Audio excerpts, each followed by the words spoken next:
Have you ever been so tired of your own mind that you started pretending you didn't hear it? Like, there's something inside you whispering, we need to talk, but you keep yourself busy. You keep moving. You keep performing. You keep smiling. Because if you stop long enough to listen, you might have to face the truth you've been avoiding. And let me ask you something that might sting a little. What if the biggest thing blocking your healing isn't what they did to you, but what you keep refusing to admit to yourself? Oh, yeah. Take a breath with me. We're not running from that question today because this is day one of our self forgiveness journey. And day one is not cute, day one is honest. Day one is where we stop lying to ourselves, not to shame ourselves, but to finally set ourselves free. All right, my beautiful people, welcome back to the podcast. If this is your first time here, I'm Dagmary, life coach, truth teller, healing junkie, and somebody who's been through enough seasons of breaking down and rebuilding to know this.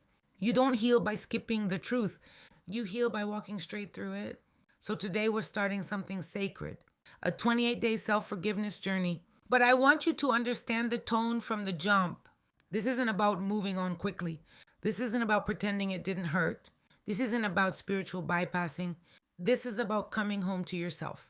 And day one is called The Truth I've Been Avoiding.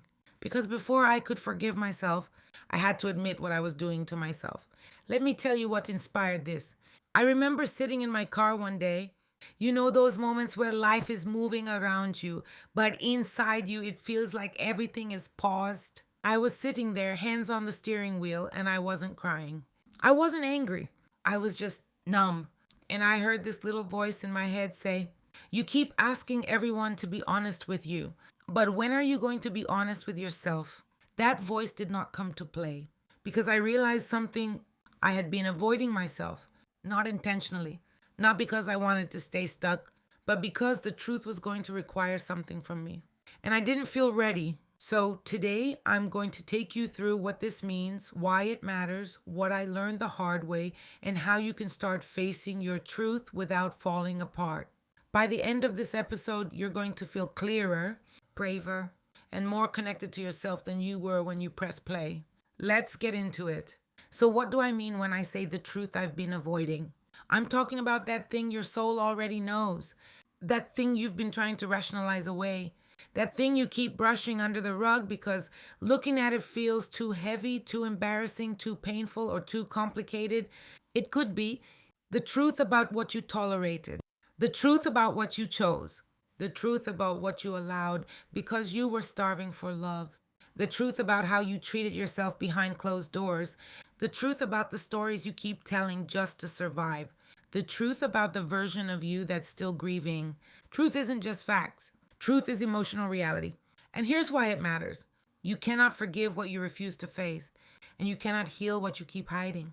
Let me say it again, slower. You cannot forgive what you refuse to face. You cannot heal what you keep hiding. Because self-forgiveness isn't something you sprinkle on top of denial. Self-forgiveness comes after truth, after accountability, after acceptance. Now, let me ask you something. What happens when we ignore this part of ourselves? When we pretend we don't know? When we keep saying, "I'm fine," while our spirit is practically screaming? What happens is we stay stuck in patterns we swear we hate.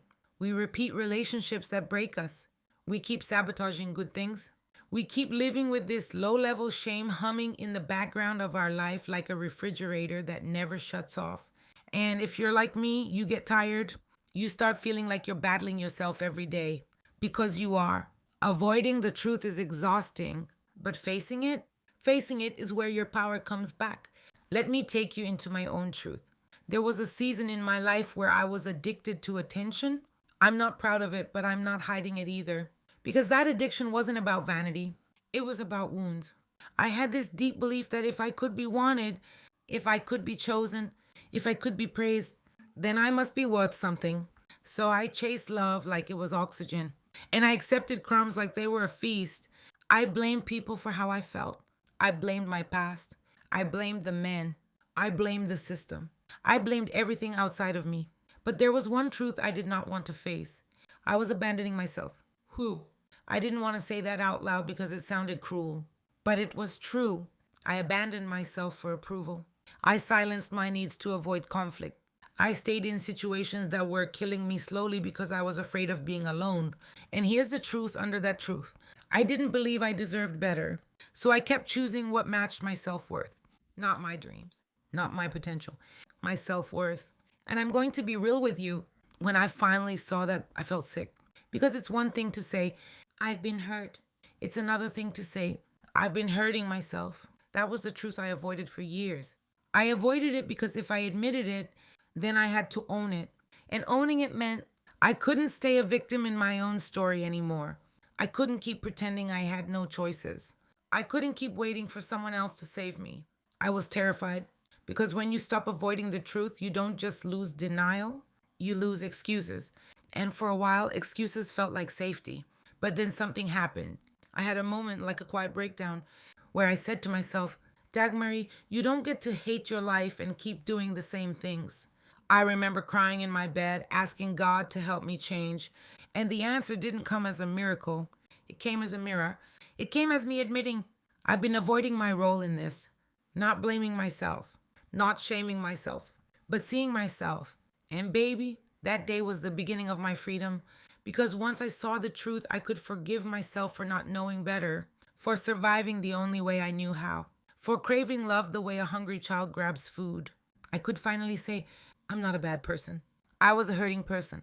And that shift, that right there, is why we're doing this journey. Because I know you've got a truth in you. And you've been avoiding it too. Pause. And I don't say that to accuse you. I say that because I love you enough to tell you what will set you free. All right, let's coach this thing. Day one is not about fixing everything. Day one is about naming what's true. So here are some steps you can do after this episode. I want you to do them gently, okay? Like you're holding your own heart in your hands.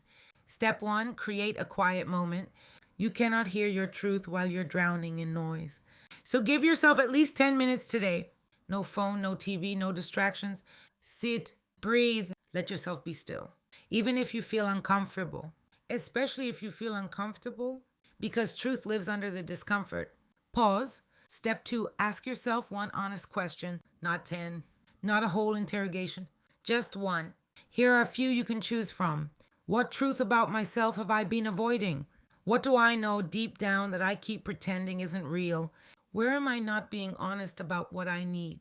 What am I tired of repeating? Let the answer come without arguing with it. Your mind is going to try to negotiate. That's what it does. But today we're not debating the truth. We're listening. Step three, write it down with compassion. Get a journal or a notes app or a piece of paper from the junk drawer, whatever. Write what comes up. And here's the rule. Write it like you're talking to someone you love, not like a prosecutor, not like a bully, not like the version of your mother or father or ex that lives in your head. Write gently. Example, instead of, why am I so stupid for staying? Try, I stayed because I was scared. I stayed because I wanted it to work. I stayed because I didn't think I'd survive leaving. That's truth and compassion. Step four, name what you were trying to protect. No self-sabotage happens for no reason. No pattern is random. So ask, what was I trying to protect when I made those choices? Maybe you were protecting yourself from loneliness. Maybe you were protecting your kids. Maybe you were protecting the little version of you that still thinks love has to be earned. Understanding your protection strategy is the doorway to self-forgiveness. Step five, speak this out loud. I know it sounds simple, but it's powerful. Say, this is the truth, and I can hold it without hating myself. Say it again if you need to. Say it with tears if you need to. Say it shaky, because truth is not the enemy. The enemy is what happens when we keep pretending. Let me tell you what happens when you start doing this. When you stop avoiding the truth, you stop living in a fog. Things that used to confuse you start making sense. You stop asking, why do I keep ending up here? Because now you can see the pattern. And once you can see it, you can change it. You stop being at war with yourself. Truth brings unity inside you. No more pretending on the outside while you're breaking on the inside. No more performing strength while secretly feeling ashamed. You become whole. You start trusting yourself again. This is big, because avoiding truth shatters self-trust. Every time you ignore what you know, you teach yourself, I can't rely on me. But facing truth even slowly teaches you, I've got me. And that is healing. You free up energy. Avoidance is a full-time job. When you stop running from yourself, you get that energy back. You start showing up in your life with more clarity, more peace, more courage. Now, there are pitfalls. Let's be real. Pitfall number one, you might turn truth into self-hate. Don't do that. Truth is not a whip. It's a flashlight. Pitfall number two, you might want to fix everything immediately. Baby, no. Healing isn't rushing. Healing is revealing. Day one is enough. So let's bring this home. Today, you didn't come here for a cute quote. You came here for a turning point. And here's the turning point. Self-forgiveness starts with honesty. Not brutal honesty, but brave honesty. The kind that says, this is what happened. This is what I did. This is what I needed. This is what I was afraid of. And I'm still worthy of love. You are not disqualified because you didn't know better. You are not unlovable because you chose from pain. You are not broken beyond repair because you avoided the truth. You avoided it because you were trying to survive.